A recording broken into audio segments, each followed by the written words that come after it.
Well, obviously, the question everybody wants to know now, the health update. Give us where you're at, how the recovery's going so far. The recovery's going pretty good. Just chopping away every day at it. Just got to stay consistent more than anything. It's easy when you have an injury like the ACL injury to kind of, you do so well and then you get kind of complacent and think like it's normal and then kind of try to return to activity, and that's when you get injured. So I'm just staying regimented, just staying focused on just every single day getting better and getting stronger. Has it been frustrating at all having to sit on the sidelines and go through all this? This has probably been the hardest thing that I've ever had to do in my career.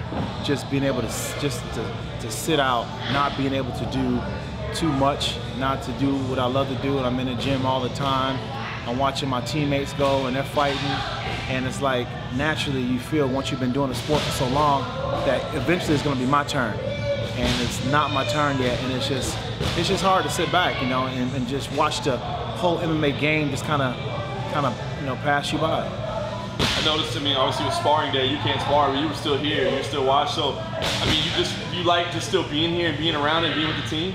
Yeah, I do like to be here, even though I can't spar, even though I can't do the stuff they do. I like to be here with the team. I like to, get a guy some pointers when I see it. Because I love the coach. I love the coach, and if I can't fight, then I'll coach. And being in here with the guys, it's the closest thing I can get to it right now. So. And I don't mean this the wrong way. I think you're still in the prime of your career, but does it make you start thinking about, when it's over, what comes next? This whole experience has definitely had me thinking about, what it's going to be like when it's over, or what's next in my life, because, you can't fight forever. And when you're, young, 10 years ago, I never foreseen this coming. I knew it was going to end. I knew it was going to be over, but I just didn't know what the end will be. I didn't know what it entailed. And I'm far from over right now, but this is just like a glimpse in the future. Like, hey, when I can't fight, what's next for me? What do I do? Do I just go and have a normal life, or do I coach some guys, or like what do I do? So it's definitely raised some interesting questions and opened my mind up to a lot of different thoughts I didn't have before. What do you think? Because I think people think of you as a good analyst as well. You do great on camera work, but it seems like you're passionate. Because I saw you jump up and give tips today. So would you want to do both, one or the other? I like to do both. Ideally, I like to coach some guys as well as work, doing analyst work and stuff like that. Anything I can do to give back to the sport, I've already given back, so much to me. And seeing some of these young guys come in, I like to have a young guy, bring him up from nothing, and then see him just reach all his goals and dreams. That, to me right there, that's worth its weight in gold for me. What is it that you're going to know it's time to go? You said you still got a lot left. Is it things you want to accomplish, the way your body feels? When do you know? Because you've already done so much in your career. That's the interesting question, because the fighter's usually the last one to know when it's time to go. And that's the unfortunate case.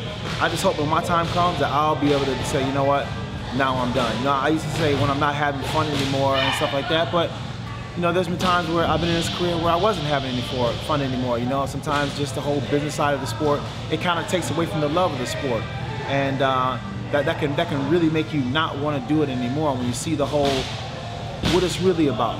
And that's the hard part about being an athlete, is being, once you see the full spectrum of the sport that you are in, will you still love it? And I've survived that part. I've seen it all for what it is. And I still love the sport. Now, when I'm going to be able to walk away, hopefully my body won't tell me to walk away. Hopefully it's my mind that says, you know what, now it's time to give it up. Nice. I know you can't rush back, and you don't know how your body's going to react, but you've got a target date in mind? I do. I want to fight in September. I want to fight around my birthday, September 25th. I think that I should be ready by then. I'm like almost 3 months into my recovery right now, and it feels pretty good. And I don't want to rush anything because I don't want to take chances like that, hurt myself again. But at the same time, I am looking forward to going back out there and competing by September. Is there a name, a number, a type of opponent? Anything? Or is it just you know what? I don't care who they give me, to be honest. When I get a chance to get back in that cage again, I'm just gonna be happy. That's a win in itself for me.